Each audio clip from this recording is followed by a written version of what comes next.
तरिमादिदेवं सुरासुरैः वन्दितपादपद्मम् लोके जरामृत्युनाशं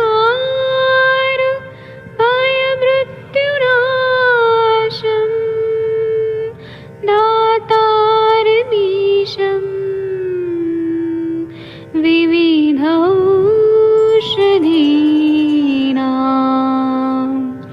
शङ्खं चक्रं जलौकां दधतं मृतघटं चारुतोर्भिश्चतुर्भिः सूक्ष्मस्वच्छादिरुद्यं शुकपरिविलसन्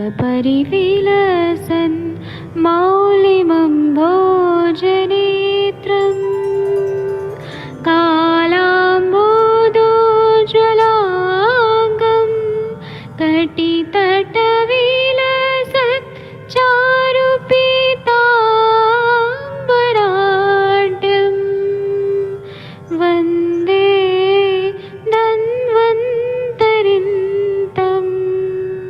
निखिलगदमिव प्रौढदावाग्निनीलम्।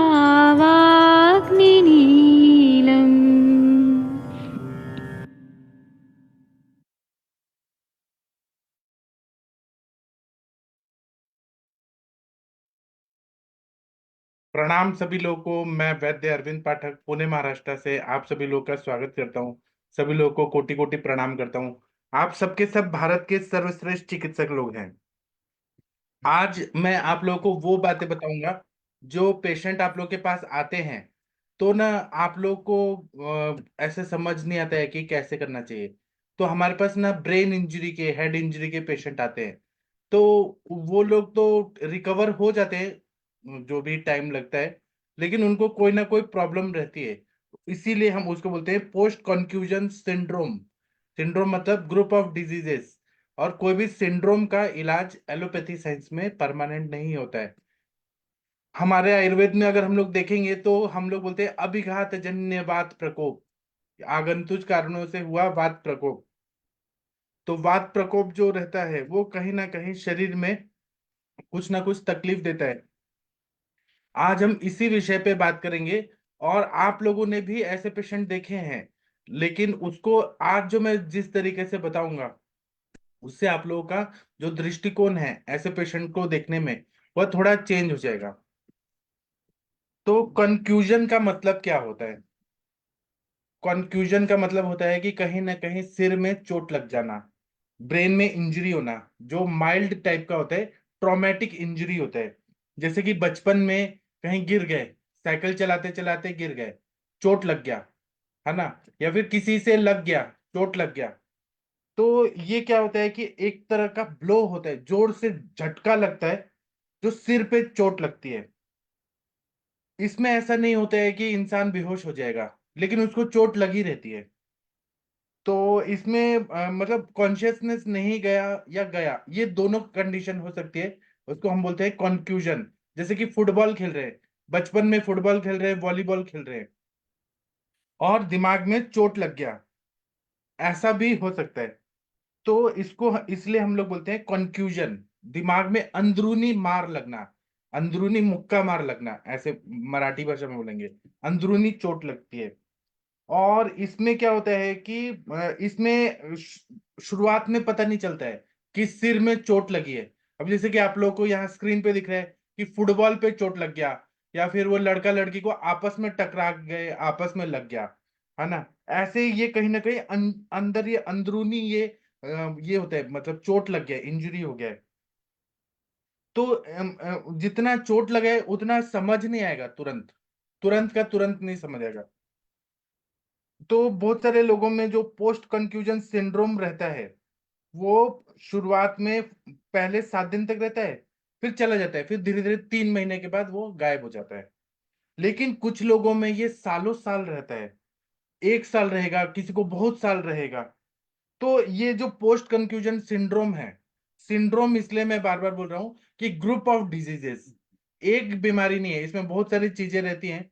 जैसे कि टेंशन टाइप हेडेक रहेगा, माइग्रेन रहेगा, या कुछ कॉम्बिनेशन रहेगा, डिजीनेस रहेगा, लाइट हेडेडनेस और वर्टाइगो रहेगा, स्लीप डिस्टरबेंसेस रहेगा, या तो इंसान बहुत ज्यादा सोएगा या कम सोएगा, या फिर उसको सांस लेने में तकलीफ होगी, सोते सोते उसको सांस लेने में तकलीफ होगी, ब्रीदिंग में अचानक उसको ऐसे हांफने लगेगा सोते सोते, या उसको ब्लरी विजन होगा, आंखों में प्रॉब्लम होगी, या डबल विजन होगा, दो दो चीज दिखाई देगा, या उसका मेमोरी में कुछ प्रॉब्लम होगा, कंसंट्रेशन में प्रॉब्लम होगा, उसकी पर्सनैलिटी चेंजेस हो जाएंगी, मतलब जो इंसान पहले जो था उससे अलग हो गया, या उसके मूड चेंजेस होंगे, जैसे वो कभी खुश रहता है, कभी रोएगा, कभी अचानक कुछ कुछ अलग ही अलग काम करेगा, और उसको कोई भी चीज में मन नहीं लगेगा, उसको डिसइनिबिशन, कोई भी चीज शुरू करना है तो उसको ना नया चीज नहीं कर सकता है। ये सारा चीज होता है, ये कोई ना कोई पोस्ट कंफ्यूजन सिंड्रोम। जो सैनिक लोग रहते हैं ना,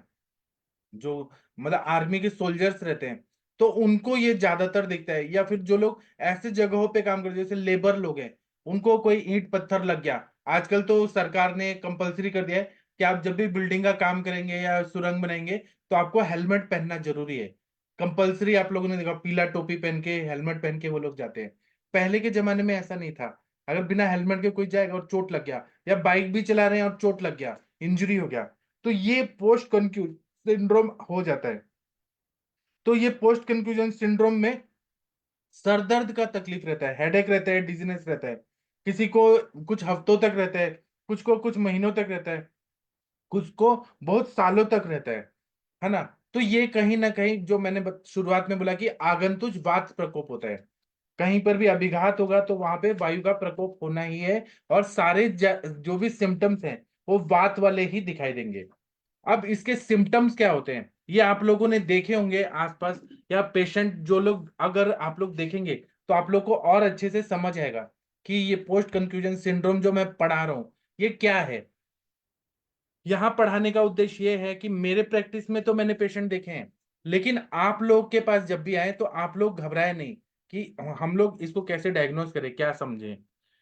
एलोपैथी में इसका इलाज नहीं, सिम्टोमेटिकली वो दवाई देंगे, लेकिन अगर ब्लरी विजन हो गया, डबल विजन हो गया, क्या इलाज है? कुछ नहीं है। इम्पेयर्ड मेमोरी हो गया, क्या देंगे? कुछ नहीं है। स्लीप डिस्टरबेंस होगा तो वो देंगे आपको, डाइजीपाम वगैरह देंगे, लेकिन उनका परमानेंट क्योर नहीं होगा। सिम्टोमेटिकली वो सब इलाज करेंगे। तो और हम लोग जब भी पेशेंट देखते हैं ना, अगर ये सब रहता है तो पूछना चाहिए कि आपको चोट लग गया था क्या सिर में, आपको कहीं मुक्का मार लगा था, फुटबॉल से खेल रहे थे, ये सबसे हिस्ट्री में मिल जाता है। तो इसमें क्या क्या सिम्टम्स रहते हैं? तो इसमें हेडेक रहता है, सर दर्द। अब वो टेम्पोरल एरिया में हो सकता है, ऑक्सीपिटल में हो सकता है, फ्रंटल एरिया में हो सकता है, कहीं पर भी हेडेक का प्रॉब्लम रहता है। फिर डिजीनेस, डिजीनेस का मतलब है कि वो कहाँ है उसको कुछ समझ नहीं आता है, ऐसे पूरा चक्कर जैसा उसको आ रहा है। फिर फटीग, थकावट बहुत रहती है। इरिटेबिलिटी, वो बहुत ज्यादा इरिटेट होता है, बहुत ज्यादा इरिटेट होता है, कोई भी चीज में चिड़चिड़ापन बहुत ज्यादा बढ़ जाता है। कोई भी अच्छी बात भी बोलेंगे तो उसका इरिटेबिलिटी बहुत ज्यादा होता है, जिसको आयुर्वेद की भाषा में बोलेंगे संशुद्ध मन। मन मन जो है वो संशुद्ध है, उसका मन ही इतना ज्यादा चिड़चिड़ा हो गया है कि आपने प्यार से उसको पानी भी दिया ना तो वो चिड़ेगा, आप पे चिल्लाएगा। इसी तरह से एंग्जाइटी होती है, उसको घबराहट होती है, व्याकुलता बहुत ज्यादा होती है, किसी ना किसी चीज का डर लगा रहता है। इसी तरह से इंसोम्निया, रात को नींद ही नहीं आएगी। Loss of concentration and memory, और उसको नॉइज एंड लाइट सेंसिटिविटी, मतलब उसको ज्यादा आवाज पसंद नहीं है, उसको लाइट पसंद नहीं है, वो हमेशा लाइट से दूर भागता है, या लाइट ऑफ करो। उसको आवाज पसंद है, बच्चों का आवाज नहीं पसंद है। तो यहाँ पे कहीं ना कहीं रस क्षय, इसका भी सिम्टम होता है। रसे रोक्सम शम श्रोत शब्द ग्लानि सहिष्णु, शब्द सहिष्णुता, ऐसे बोला है। अगर चोट लगेगी तो रस का क्षय उधर होगा ही होगा। तो कुछ दिन तक रहेगा, कुछ हफ्ते तक रहेगा, कुछ महीने तक रहेगा, कुछ सालों तक रहेगा। ऐसे ऐसे कंडीशन पे रहता है, कितना चोट लगा है, उसको कितना इंजुरी हुआ है उस पर डिपेंड करता है। अगर ये पेशेंट जो है इसको हेडेक हो रहा है, तो उसको इस तरह का सर दर्द होता है जैसे कि हम लोग को टेंशन वाला जो हेडेक होता है, किसी भी चीज का हेडेक होता है वो टेंशन वाला हेडेक रहता है, या माइग्रेन वाला हेडेक रहता है, आधा सर दर्द होता है कंटिन्यू। तो जो टेंशन टाइप हेडेक रहता है उसमें क्या रहता है कि नेक इंजुरी जब रहती है उसके वजह से उसको टेंशन टाइप हेडेक रहेगा, अगर गले में लग गया तो। और अगर सिर में लग गया तो उसको हो सकता है माइग्रेन का हेडेक भी होगा। कुछ लोग क्या, जब भी चोट लगता है ना, तो उसके बिहेवियरल चेंजेस होते हैं। जैसे वो सबसे बात करता था, अब अचानक ही उसका बात करना ये सब चेंज हो गया है। किसी को इमोशनल चेंजेस होते हैं, जैसे किसी से कोई अटैचमेंट थी, अटैचमेंट अचानक ही उसकी बदल गई बिना किसी कारण से। ये माइल्ड ट्रॉमेटिक ब्रेन इंजरी के बाद ऐसा सिम्टम्स दिखता है। तो जो फैमिली मेंबर्स होते हैं उनको पता चलता है कि ये हमारा जो पेशेंट है ये कुछ ज्यादा इरिटेबल हो गया है चोट लगने के बाद, या ये हर पे शक करता है। हर कोई इंसान पे इसको शक होता है, किसी पे विश्वास नहीं करता है। ये बहुत ज्यादा आर्गुमेंट करता है, हर बात पे लड़ाई झगड़ा करता है। और यह बहुत ज्यादा ढीठ हो गया है, स्टबर्न। ये किसी के सामने झुकता नहीं है और अपनी बात करते रहता है। ये चोट लगने, अभी ये एक तो प्रकृति होती है, एक इंसान पहले क्या था और अचानक क्या हो गया। तो ये अगर उसको दिमाग पे कोई चोट लग गया तो ऐसे चेंजेस आते हैं। ये इंसान पागल नहीं है, लेकिन इसके बिहेवियरल चेंजेस आ जाते हैं। अब इसका कारण क्या होता है कि जितने एक्सपर्ट्स हैं, न्यूरोलॉजिस्ट हैं, वो ऐसा मानते हैं कि कुछ ना कुछ स्ट्रक्चरल डैमेज हुआ है ब्रेन में। और जो न्यूरोट्रांसमीटर्स रहते हैं, सिस्टम जो रहता है, उसमें डिस्ट्रप्शन हो गया है, कुछ ना कुछ चेंजेस आए हैं चोट लगने की वजह से। और उसके वजह से वो कंफ्यूजन कंफ्यूजन मतलब ट्रॉमेटिक ब्रेन इंजरी कहीं ना कहीं हो गया है। कुछ लोग बोलते हैं कि पोस्ट कंफ्यूजन सिम्टम्स होते हैं, वो साइकोलॉजिकल फैक्टर्स की वजह से होते हैं। जैसे कि और उसमें ज्यादातर क्या होता है, हेडेक, डिजीनेस, स्लीप प्रॉब्लम्स होते हैं। तो कुछ लोग बोलते हैं कि डिप्रेशन के बाद हो रहा है, कुछ लोग बोलते हैं एंग्जाइटी अगर हो गया, पोस्ट ट्रॉमेटिक स्ट्रेस डिसऑर्डर हो गया उसके वजह से होता है। तो इस पर तो बहुत रिसर्च करना पड़ता है कि मेन कॉज क्या है, मानसिक आघात है कि शारीरिक आघात है, वो देखना पड़ता है। और कहीं ना कहीं मानसिक आघात हुआ, कोई ऐसे एपिसोड हो गए उसके लाइफ में, अचानक कुछ चीज हो गया, मानसिक आघात हो गया या शारीरिक चोट लग गया, उसके वजह से फिजियोलॉजिकल इफेक्ट जो रहते हैं ब्रेन में, वो ट्रॉमा हो जाता है और इमोशनल रिएक्शंस चेंज होने लगते हैं और उसको कुछ ना कुछ ये सिम्टम्स आ जाते हैं। अगर कोई ब्रेन में इंजरी हो गया, जैसे गाड़ी से जा रहा था बाइक से और गिर गया और चोट लग गया। अभी टीवी में जो मूवी में दिखाते हैं कि इंसान गिरता है, पड़ता है, उसको एक हीरो आता है और बहुत सारे लोगों को मारता है, वो सब कृत्रिम रूप से होता है। असली में एक हीरो सबको थोड़ी ना मार सकता है। लेकिन रियल लाइफ में अगर ऐसा हो रहा है ना, तो अभी फुटबॉल खेल रहे हैं, किसी को बहुत जोर से नेक पे लग गया या हेड पे लग गया और वो इस चीज को बर्दाश्त नहीं कर पाया, तो भी हो सकता है। तो सीटी स्कैन करेंगे, एमआरआई करेंगे ब्रेन का, तो हमें कुछ तक पता चलता है कि ब्रेन में एबनॉर्मलिटीज है कि नहीं है। अभी आप लोग कुछ बताइए, फिर मैं इसका आयुर्वेदिक चिकित्सा बताऊंगा। चलिए मैं आप लोग को अनम्यूट करता हूँ। अगर आप लोग बताएंगे तो ठीक है, नहीं तो मैं ही बताऊंगा। कल तो कुछ नहीं बोल रहे थे, इसलिए मैं अकेले ही बोल रहा था। आप लोगों ने पेशेंट देखे हैं क्या? डॉक्टर पल्लवी मैम, कंचन मैम, आप लोग इस टॉपिक पे बोलना चाहते हैं कुछ? मैडम सर, एक्चुअली हाँ। इसके पेशेंट मैंने नहीं देखे सर। पर या शायद हो सकता है कि हमें पता ही नहीं हो इतना सारा, क्योंकि सिर पे चोट लगने वाले पेशेंट तो आ जाते हैं। जी। पर ऐसे सिम्टम्स एक साथ तो नहीं देखे हैं, पर ऐसे देखा है कि बुद्धि विभ्रंश हो गया, मतलब उसको कुछ याद नहीं है, या फिर मतलब वो अच्छे से परफॉर्म नहीं कर पाता है घर में, हर एक काम लिथार्जिकली करता है, या फिर उसको समझ में ही नहीं आता। ऐसे पेशेंट मैंने देखे हैं। हो सकता है उनमें सब सिम्टम्स हो, वो बता नहीं पाता हो, तो उसको इस तरीके से नहीं देखा है सर मैंने।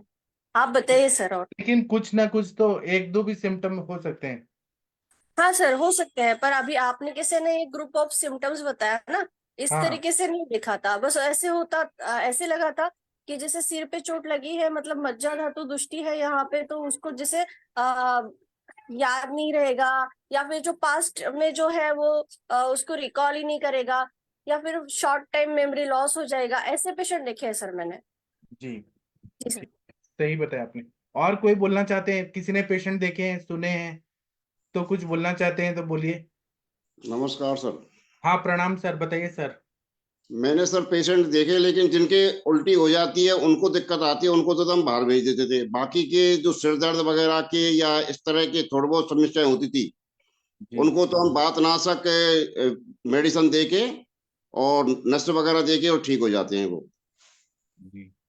लेकिन जिनकी वॉमिटिंग हो जाती है उनको फिर हम बाहर भेज देते ज्यादातर, क्योंकि उनको फिर ज्यादा समस्या होती है।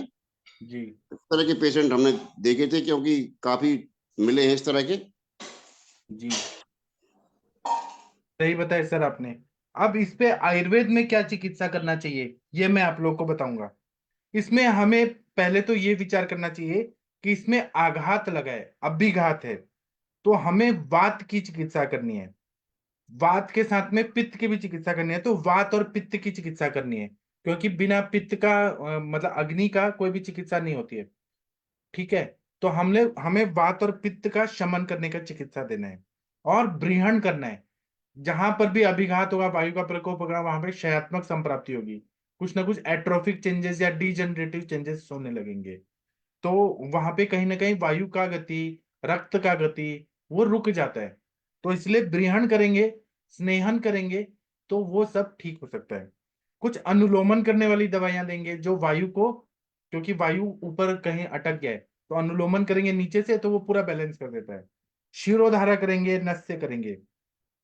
अब इसमें दवाइयां क्या क्या दे सकते हैं, तो इसमें दीपन पाचन अनुलोमन ये कॉन्सेप्ट रहता है। और हम लोग जो उन्माद और अपस्मार के जो घी हैं, जैसे कि जो भी मन पे भी काम करते हैं और मस्तिष्क पे भी काम करते हैं, तो ब्राह्मी घृत सबसे अच्छा है, सारस्वत घृत अच्छा है, महाकल्याण घृत अच्छा है, महापैशाची घृत अच्छा है, फिर महापंचगव्य घृत अच्छा है ना। उसी तरह से घृत कल्पना सबसे इंपॉर्टेंट है वो खाने के लिए, क्योंकि मज्जा धातु में कहीं ना कहीं वायु का प्रकोप हुआ है, तो हमें वहां पे घृत देने से वो बहुत अच्छा रिकवर होता है। इसी तरह से कुछ काढ़ा वगैरह देते हैं, जैसे कि धानवंतर कषायम, मर्म मुस्तादि कषायम, विदार्यादि कषायम, सब ब्रीहण करने वाले द्रव्य हैं, वात का शमन। विदार्यादि कषायम, द्राक्षादि कषायम। फिर उसके बाद में हम लोग कुछ चूर्ण देते हैं जो ब्रेन को बल दे, ब्रीहण करे। तो अश्वगंधा चूर्ण दूध के साथ देते हैं, नागबला चूर्ण दूध के साथ देते हैं। नागबला उदान, व्यान, अपान सबको ये बल देता है, मतलब वहां के जो क्षेत्र हैं। और प्राण, उदान, इन व्यान सभी पे नागबला बहुत अच्छा काम करता है। फिर उसके बाद में कुछ लेह कल्पना देते हैं, जैसे कि ब्रह्म रसायन, फिर अश्वगंधा लेहम, विदार्यादि लेहम, कुष्मांड पाक, फिर धातु पुष्प लेहम, धातु पुष्टि लेहम या धातु पुष्टि चूर्ण, ये बहुत अच्छा काम करता है। और महाकल्याणक घृत जो है उसका नाम ही है महाकल्याणक, वो खासकर मज्जा धातु और मस्तिष्क पे काम करता है। फिर माइंड में कैसा उसको फीलिंग हो रहा है, क्योंकि बिहेवियरल चेंजेस है, मूड चेंजेस हुए हैं, तो हम लोग क्या करते हैं, मानस मित्र कुटिका, स्मृति सागर रस, पंचामृत लौह पंचामृत लौह गुग्गुल हो गया, और क्या हो गया, ब्राह्मी बटी, उन्मादगज केसरी रस, ये बहुत अच्छा काम करता है। और संज्ञा स्थापन गण के द्रव्य, अगर वहां पे उसको कॉन्शियसनेस नहीं है, या फिर तो संज्ञा स्थापन गण के द्रव्यों का नस से देंगे खाने के लिए, जैसे वचा चूर्ण दे दिया स्वर्ण के साथ सुबह शाम। या जो बच्चों के लिए जो बताया लेह अध्याय में बहुत सारे द्रव्य बताए जो मेध्य है, बुद्धिवर्धक, जैसे यष्टि मधु है, शंख पुष्पी है, ज्योतिषमती है, ब्राह्मी है, आंवला है, जो ब्रेन पे काम करता है खासकर। उसी तरह से इसमें जटामांसी चूर्ण का लेप लगा दें मस्तिष्क पे तो वो अच्छा काम करता है। फिर शिरोधारा करना सबसे अच्छा रहता है, क्योंकि अभिघात है, तो माइंड को भी ठीक करना है, और वहां पे तेल की धारा गिराएंगे तो उतना एब्जॉर्ब होता है। या शिरो पीछू रखते हैं या शिरो बस्ती रखते हैं तो उससे तेल एब्जॉर्ब होता है, और जो अभिघात हुआ है उन सब में बहुत अच्छा फायदा होता है। या दूध की धारा, शीर धारा, तेल धारा, ये करते हैं। फिर नस से करना है तो 101 आवर्ती वाला शीर बला तेल, या फिर धन्वंतर तेल, अणु तेल, षड बिंदु तेल, ऐसे बहुत सारे तेलों का हम जब करते हैं, पेशेंट को लगता है टाइम, किसी को 4 महीना, किसी को 1.5 साल, लेकिन धीरे धीरे धीरे धीरे वो पेशेंट रिकवर हो जाता है। तो यही सारांश है कि अभिघात जन्य वात प्रकोप है तो हमको इस तरह से पेशेंट को ठीक करना है। अब आप लोग कुछ बताइए, doctor Mona Gaikwad ma'am, Vaishali ma'am कुछ बोलना चाहेंगी इस टॉपिक पे? पल्लवी मैम, आपने पेशेंट देखे हैं क्या? एलोपैथी में इसका इलाज नहीं है, वो सिम्टोमेटिकली देते हैं लेकिन पेशेंट को लाइफ लॉन्ग ये सारे प्रॉब्लम रहते हैं। एलोपैथी वाले बोलते हैं कि हम कर रहे हैं लेकिन आपको परमानेंट ठीक नहीं कर सकते हैं। और हम लोग ग्रहणी का भी विचार करते हैं, या ये पित्त धरा कला साहेब मज्जा धरा कला, अगर मज्जा धरा कला को अच्छा करना है तो पित्त धरा कला को अच्छा करिए। पित्त धरा कला अच्छा बनेगी तो अपने आप वो मज्जा धरा कला को ठीक करते जाएगी। तो कभी कभी इसमें मात्रा बस्ती देना पड़ता है। मात्रा बस्ती 1000 मात्रा बस्ती, एक ही तेल का कंटिन्यू 1000 मात्रा बस्ती, वो धीरे धीरे धीरे धीरे बॉडी रिकवर होती जाती है, पूरा ठीक हो जाता है। किसी को कुछ बोलना है तो बोलिए प्लीज। डॉक्टर गंगवार सर आपने देखे हैं पेशेंट? माधुरी मैम, मोना मैम, कुछ बोलना है तो बोलिए। हाँ प्रणाम सर। सर आपने ऐसे पेशेंट देखे हैं क्या? सर इस तरह हेड इंजरी के पेशेंट नहीं आए हैं जिनके, लेकिन वैसे पेशेंट है। एक पेशेंट अभी अभी थोड़े दिन पहले तक चल रहा था, उसे सेरिब्रल इन्फार्क्ट हुआ सर था। जी तो उसे कुछ भी याद नहीं रहा, कुछ भी बोलता था, कुछ भी याद नहीं रहता था। तो वो बिल्कुल रिकवर कर गया सर। एलोपैथिक में इलाज चल रहा था, न्यूरोसीटाम पैरासीटाम वगैरह दे रहे थे, कुछ भी नहीं हो रहा था। तो सर मैंने सो सिंपल उसे ब्राह्मी बटी स्वर्ण युक्त दी, और थोड़े दिन योगेंद्र रस दिया, और पिचू धारण कराया ब्राह्मी का और क्षीर वाला तेल का, जी और सब मैंने स्मृति सागर रस दिया पेशेंट। और वीकनेस पता था, वीकनेस आ गई है, तो मैंने थोड़ा सा ये स्वामला कंपाउंड दे दिया था। तो जी। इन्हीं से पेशेंट से रिकवर कर गया सर पूरी तरह से। मतलब कैसे भी आपने ब्रीहण किया, नस से दिया, जी मस्तिष्क पे सर। काम किया, वही किया और ना? हाँ सर, नस दिया था आपके क्षीर वाला 101 आवर्ती तेल का, जी वो मैंने दिया था। थोड़े दिन वो दिया, कभी कभी मैं साथ में बचा तेल देता था सर, जी। और कभी कभी मैं पंच इंद्रिय वर्धन तेल। अच्छा, पंचेंद्र वर्धन तेल, बहुत बढ़िया। हाँ हाँ सर। तो पेशेंट बिल्कुल सही हो गया, अपना गांव से है रिलेटेड, तो अपना खेती बाड़ी का सारा काम कर रहा है। नहीं तो उसे कुछ भी बोला, और एज भी 60+ थी उनकी, कुछ भी बोलते थे वो याद ही नहीं रह रही है, कुछ भी बोला याद ही नहीं रह रहा है। जी तो इस तरह से मैंने अभी ट्रीट किया था। बहुत बढ़िया सर, बहुत बढ़िया। हाँ, आप हैं thank इसलिए you, तो sir। हमें लगता है कि हमारा बरेली और यूपी पूरा आबाद हो गया आयुर्वेद की वजह से। और आयुर्वेद में आपका कितना नाम हो रहा है सर। अब सर पता नहीं, ये तो नहीं कह सकता मैं नाम हो रहा है नहीं हो रहा है, लेकिन पेशेंट आते हैं, जो रुक जाता है वो सही हो जाता है। हाँ सर। जी। हाँ। अभी आपका सक्सेस स्ट्राइक रेट भी बढ़ गया होगा, अगर जी मतलब जी सर। 2-3 साल से देखे तो हाँ स्ट्राइक। सर, जब से मैं मतलब ये एडीएफ से जुड़ा हूँ सर, तब से मेरा बहुत ही मतलब प्रैक्टिस करने का स्टाइल ही चेंज हो गया एकदम। जी मतलब मजा आता है ना सब हाँ पेशेंट को। क्यों नहीं सर। हाँ पहले सर मेरा छोटा सा क्लिनिक था, एक छोटे से रूम में, जैसा जितना बड़ा मेरा क्लिनिक राजेंद्र नगर में, तो थोड़ी दिक्कत होती थी पंचकर्म वगैरह की। जी। अब जो है तो सब पूरा सेटअप बन गया सर। बहुत बढ़िया सर। अभी दूर दूर से और पेशेंट आने वाले हैं आपके पास, अभी भी जी आते हैं और आएंगे सर। जी, thank you sir. Thank you sir, प्रणाम सर। और डॉक्टर माधुरी मैम, आपकी आवाज सुने कितना दिन हो गया? डॉक्टर माधुरी मैम कुछ बोल नहीं रही हैं, बहुत दिन हो गया, आपकी आवाज ही नहीं सुना हमने। मुंबई की डॉक्टर, कुछ तो बोलिए माता जी। माधुरी मैम कुछ बोलिए। माधुरी मैम की आवाज, शायद नेटवर्क प्रॉब्लम है। अच्छा मनीषा मैम, आपने ये पेशेंट देखे हैं क्या, वीना मैम? हेलो। हाँ हेलो सर। हाँ। हाँ आपका आवाज क्या, आपका आवाज ही नहीं आ रहा था। जी हाँ बोलिए। सर, अनम्यूट ही नहीं हो रहा था सर। अच्छा। नमस्ते सर। सर ये पेशेंट मैंने नहीं देखे सर, बोलते ना पोस्ट इंजरी वगैरह, सर ऐसे ट्रीट तो नहीं किए। सर फिलहाल तो मैं खुद बीमार थी इसलिए नहीं आई थी सर, आपसे ही मेडिसिन लिया था मैंने आपसे। तो कैसा हुआ, मेरा दवाई से ठीक हुई क्या?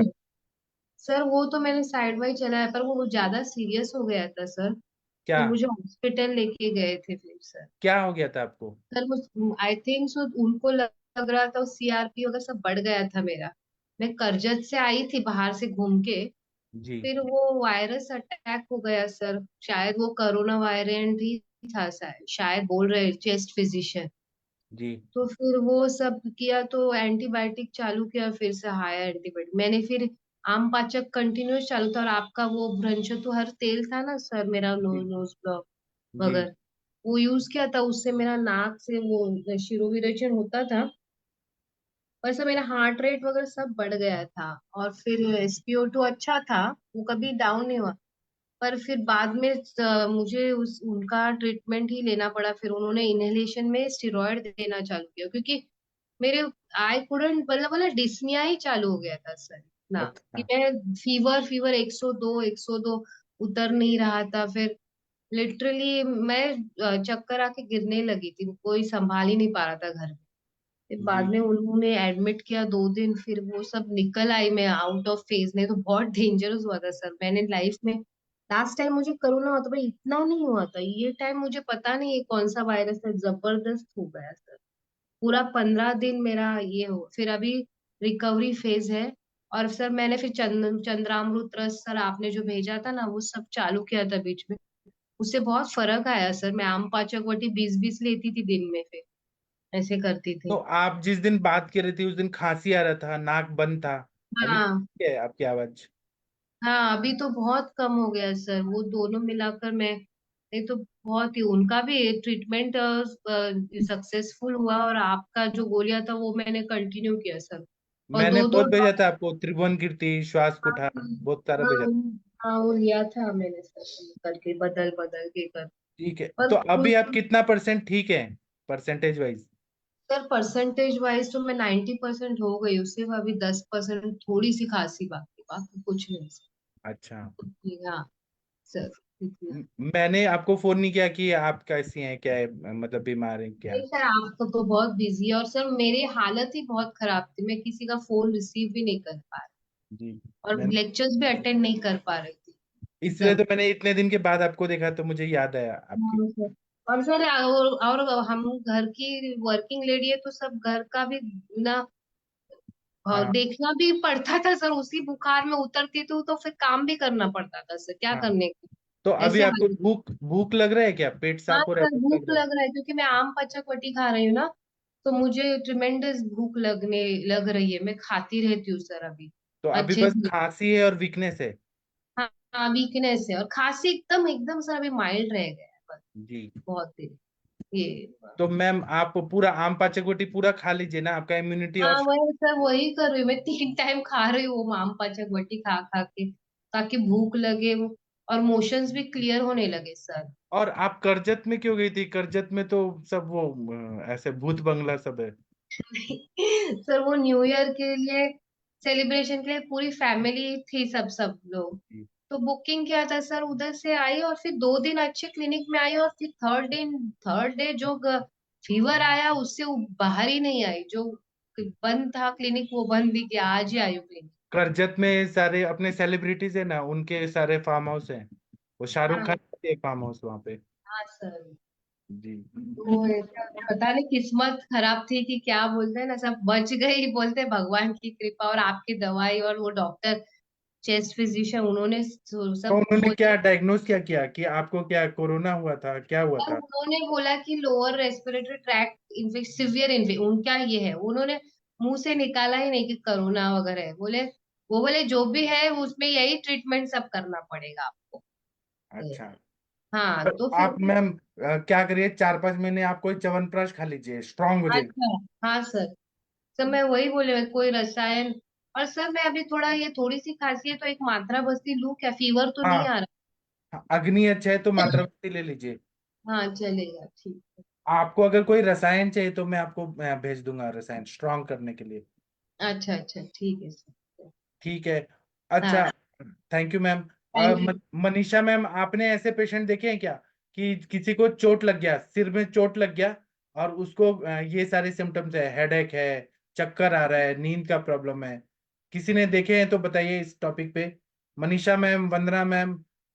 मैं तो अभी अभी ज्वाइन हुई है सर, बिल्कुल सिर में जोर की चोट लगी, पत्थर की, बहुत तेज ब्लीडिंग आपको हुई तो चेक कराया। आपको वंदना मैम, आपको? मेरे साथ, मैं वैजी गाड़ी से साइकिल चला के जा रही थी, और दो समुदायों में पत्थर हो रहे होंगे, तो मैं साइकिल चला के जा रही थी, तो सिर में एकदम जोर की, बहुत जोर से पड़ा वो पत्थर। मैं इनफैक्ट सोचा कि पसीना आ रहा है मुझे, वो अब सुन हो गया वो एरिया। थोड़ी देर के बाद जब मैं वहां पहुंची अपने इंस्टीट्यूट, तो वहां दो चोटी, मेरे बहुत मोटे मोटे बड़े लंबे बाल थे, तो उसमें से हाथ देखा तो मैंने कहा ये तो ब्लड है पूरा। तो सामने मेरी फ्रेंड के फादर थे, उन्होंने कहा कि कोई दिक्कत नहीं है, हम उसको बस कर अच्छे से गॉज वगैरह लगा के टाइट कर देते हैं, स्टिचेस की जरूरत नहीं पड़ेगी। बट काफी डीप था वो। और उसके बाद मुझे उस समय तो चक्कर नहीं, बाद में मुझे आया, क्योंकि ब्लड ज्यादा निकल गया था, तो मुझे हाइपोटेंशन हो रहा था पॉस्चरल। जी फिर मैं ज्यादातर जो है पैर भी नीचे करके, और फिर रस की मतलब वो हुई थी शेयर, तो फिर लिक्विड्स खूब पिया, उसके बाद मुझे आराम आया। तो ये कब की बात है मैम? ये मैं छोटी छोटी थी, मतलब वही फेस्टिवल होने वाला था, उसमें प्राइज भी मिलना था मुझे। मैंने पूरे नॉर्थ इंडिया में कथक में टॉप किया था, और अच्छा, मैं सोची थी मैं कैसे जाऊंगी। तो ये शायद मेरे का मैं 12th के जस्ट बाद की बात है, बीएससी फर्स्ट ईयर की बात। आपसे 3 क्वेश्चन पूछना है कि आप अभी भी साइकिलिंग करती हैं क्या? साइकिल चलाती हैं अभी भी? साइकिल है अभी सर, चलाती हूँ। और मेनिस्कस टीयर हुआ था मेरे, और बैक में वो मैंने बताया था ना, चोट लगी थी मुझे, तो हाँ, इसलिए साइकिल अभी रखी हुई है, पर मैं साइकिलिंग करती हूँ, मतलब अच्छा। अच्छी लगती है। दूसरा बात कि आपको उस टाइम हुआ था तो ये सारे सिम्टम्स नहीं आए थे ना जो स्क्रीन पे दिख रहे हैं? ये सारे नहीं आए ना? मैं तो एकदम अभी अभी खोला है। इसमें है टेंशन टाइप हेडेक, माइग्रेन और सम कॉम्बिनेशन। माइग्रेन के तो एपिसोड्स होते हैं ना सर। डिजीनेस हुई थी और लाइट हेडेडनेस आया था, वर्टिगो हुआ था। और उसके बाद स्लीप का तो मुझे उतना याद नहीं है, बट विजन ब्लरी हुई थी। और इम्पार्ट मेमोरी और कंसंट्रेशन तो कुछ ये नहीं हुआ था। अपैथी तो थोड़ा सा टेंशन हो गया था, ये कि इतना सारा ब्लड निकल गया, आगे कैसे क्या होगा, तो तो थोड़ा सा मैम आप नस बस से ये लीजिए हुआ ना, था। तीन लेकिन ये चार महीने वर्टाइगो है जी। अभी, मतलब ये बहुत साल पहले का भी अगर है तो भी, पर ये हाँ, सिम्टम्स अब तो मुझे नहीं है कुछ भी ऐसे। नहीं, ये बुढ़ापे में आपको हो सकता है। स्लीप स्लीप जरूर मेरी कम है वेजी। जी, ये वेजी स्लीप मेरी जो है ना, वो 4 to 5 से ज्यादा की स्लीप नहीं है, ये बात है। अभी तो आप यंग हैं, अभी तो बॉडी टॉलरेट करे, कहीं ना कहीं ये अभिघात बहुत का यंग है। बाद में आपको होगा तकलीफ। तो आप अभी कंटिन्यू नस से लिया करिए मैम, और जी रसायन जी खाया करिए, और घी पिया करिए, कि बाद में ना हो। जैसे 60 क्रॉस करेंगी ना, अभी तो आप यंग है जी बहुत, तो आपको ये बहुत सारी यंग चीजें है। हो जाए अधेड़ है वेजी, यंग नहीं है।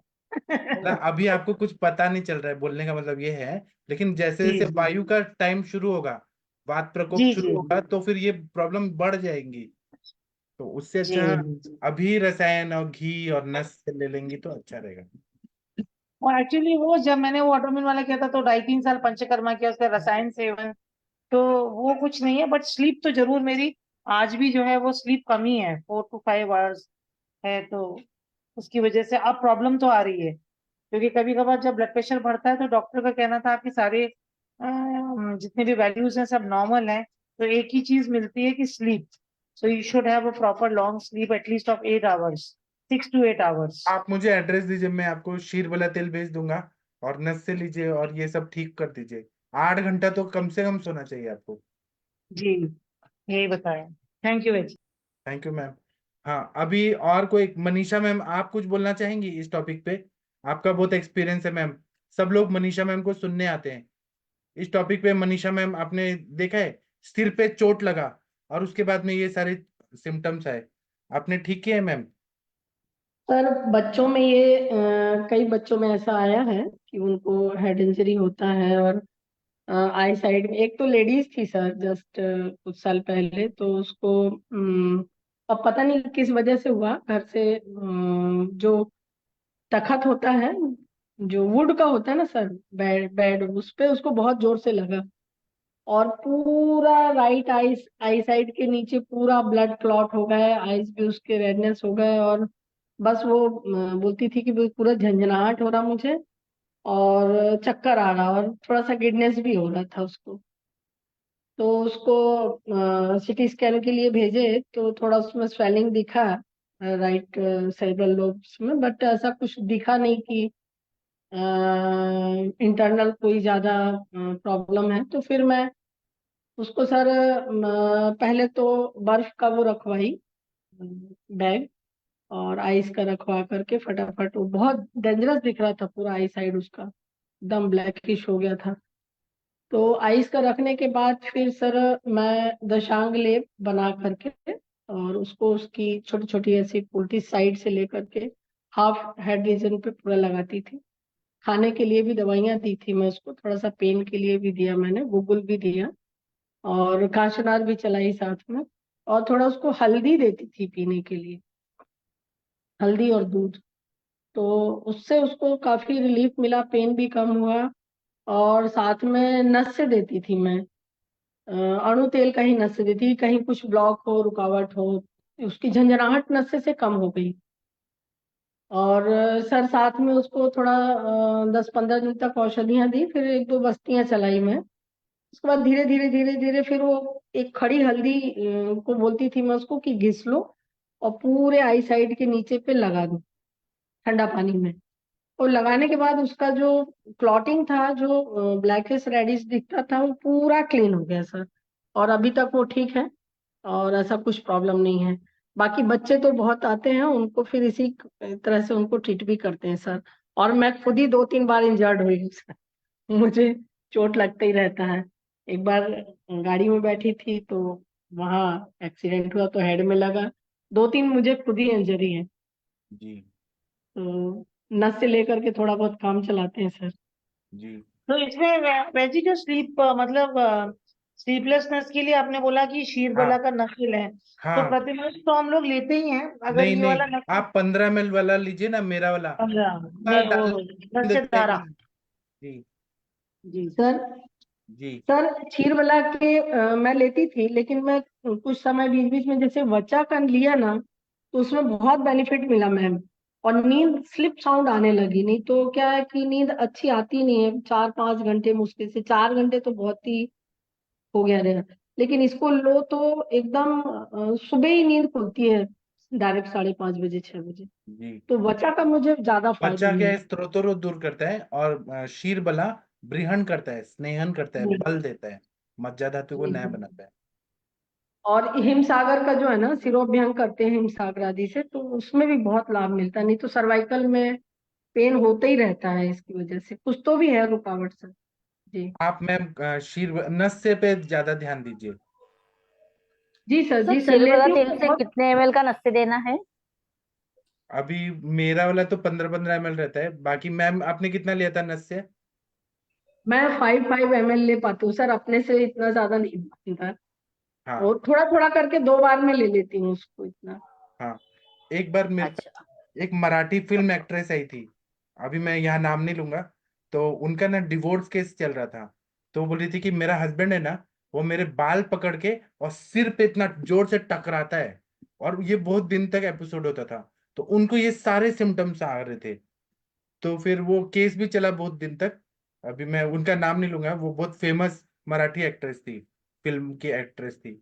तो मैंने उनको नस से दिया, यही सारे ट्रीटमेंट दिया, तो वो पूरा ठीक हो गई 100%। तो ये जो भी चीज है ना, एक एक चीज मैंने देखा है पेशेंट लोगों में, ये होता है सारा चीज। सर ये वचा तेल का नस्य कंटिन्यू दे सकते क्या सर? कितने महीने दे सकते? मेरा मतलब वाला तो 101 वाला है, मृदु पाकी है, तो वो 1 साल 2 साल 3 साल 5 साल 10 साल। जैसे शीरबला का रोज ले रहे मैं हाँ हाँ। 5-6 महीने से, वैसा मेरा ये वाला भी ले? मृदु पाकी है तो जलता नहीं है। बच्चा का उसमें सुगंध आता है, बहुत अच्छा रहता है, मेमोरी भी अच्छी होती है। ये भी ले सकते सर कंटिन्यूस हाँ 2-4 महीने? हाँ। वचा का मुझे बहुत अच्छा लगा सर। और बहुत क्षीर वाला थोड़ा सा मुझे तीक्ष्ण लगा, लेकिन वचा बहुत अच्छा है और उसके रिजल्ट बहुत अच्छे हैं। स्लीपिंग बहुत अच्छी आ रही है उसमें। हाँ जी, थैंक यू सर। हाँ। वो पेशेंट ना रो रो के बता रही थी कि मेरा हस्बैंड को गुस्सा आता था, दारू पी के आता था, और मेरा सारा पैसा ले लेता था, और मेरे पास कुछ पैसा नहीं रहता था। तो मेरा डिवोर्स केस चल रहा है यहाँ शिवाजी नगर कोर्ट में। तो वो में ही रहती थी, बॉम्बे से आई थी। मतलब बॉम्बे में पहले रहती थी, बाद में मायके इधर आई थी। तो उनका पति पूरा बाल ऐसे पकड़ के और दीवार में टकराता था, इतना जोर जोर से मारता था। तो मतलब होम वायलेंस जो बोलते हैं ना, वो होता था। तो यही अभिघात जन्य वात प्रकोप ऐसा होता है। जी, आप लोग कुछ और बोलना चाहते हैं क्या इस टॉपिक पे? किसी ने देखा है ऐसे पेशेंट कि सिर में इंजरी हो गया फुटबॉल से, वॉलीबॉल से? आदित्य सर, आप कुछ बोलना चाहेंगे पोस्ट कंफ्यूजन सिंड्रोम पे? डॉक्टर आदित्य सर, आपने पेशेंट देखे हैं क्या? हाँ सर, पोस्ट कंट्यूशन सिंड्रोम मतलब चोट लगने के बाद वो जैसे कंकशन और हेडेक सामने सच कभी कभार तो चोट भी नहीं दिखती है, कई बार तो वो उसके सिम्टम्स लेके आते हैं सर। मैंने इतने कॉमनली नहीं देखे सर, लेकिन मतलब कि इसी आगंतुक के साथ आए, लेकिन यस सर, इनको देखा है सर। हम सिम्टोमेटिक ही ट्रीट करते हैं मतलब, और अगर अंदर इमेजिंग में कोई प्रॉब्लम आई है तो फिर हमें ऑपरेशन करना है या कुछ एडिमा है इस तरीके से, तब उसका मैनेजमेंट करना पड़ता है। जी सर। मैंने तो एक पेशेंट ऐसे देखे थे, मतलब ये तो हेड इंजरी का हो गया। एक बार मैंने एक अंकल देखे थे, मेरे पापा के ऑफिस में थे। मेरे पापा इंडियन एयरफोर्स में थे ना। तो मैंने एक पेशेंट, मतलब हमारे पापा ले गए थे, तो एक अंकल थे। वो ना ये खेल रहे थे, वॉलीबॉल खेल रहे थे। तो वॉलीबॉल का जो बॉल है ना, इतना जोर से उनके प्राइवेट पार्ट्स में लग गया, और वहां पे पूरा स्वेलिंग हो गया, खून आने लगा। फिर वो एकदम डिसेबल ही हो गए, चल भी नहीं पा रहे थे, उठ भी नहीं पा रहे थे। तो इंडियन एयरफोर्स ने बोर्ड आउट कर दिया और नौकरी से निकाल दिया, बिना कोई पेंशन दिए उनको निकाल दिया। और वो इतना ज्यादा डिप्रेशन में गए, और खाना पीना खाना सब छोड़ दिया उन्होंने। और फिर उनका कुछ दिन के बाद डेथ हो गया। तो इंजरी जो रहता है, अभी क्रिकेटर्स भी जब क्रिकेट खेलने जाते हैं ना, तो प्राइवेट पार्ट को ढक लेते हैं, कुछ कुछ उनके वो रहते हैं। तो ये इंजरी, या फिर हेलमेट पहन के ही क्रिकेट खेलना चाहिए। ऐसे जो रहता है ना, अपना शरीर की रक्षा करना बहुत जरूरी होता है। इंजरी का, और हेलमेट पहन के ही गाड़ी भी चलाना चाहिए, टू व्हीलर वगैरह। ये जो बोला जाता है सच में जरूरी है। जी सर। हाँ। और कोई कुछ बोलना चाहते हैं इस टॉपिक पे? किसी को कुछ बोलना है तो बोल सकते हैं। आयुर्वेद के हिसाब से अभिघात जन्य वात प्रकोप रहता है, तो हम वात की चिकित्सा करते हैं। अगर पित्त भी बिगड़ा है तो हम लोग ग्रहणी की चिकित्सा करते हैं, मज्जाधारा कला को अच्छा करते हैं। और आयुर्वेद ही रीजनरेट करता है, रिजुवनेट करता है हर चीज को। तो रसायन बहुत ही अच्छा काम करता है। ठीक है। आप लोग कुछ और बोलना चाहते हैं तो बोल सकते हैं, नहीं बोलना है तो आप लोग सुनिए, समझिए। और आप लोग ना, ऐसे पेशेंट आए तो आप लोग ठीक करिएगा। अभी मैं सेशन बंद कर दूं, किसी को कुछ नहीं बोलना? तो अब हम, हाँ, हाँ, अब हम 8:15 पे मिलेंगे। तब तक के लिए ब्रेक लेते हैं। थैंक यू, प्रणाम सभी लोगों को। प्रणाम सर।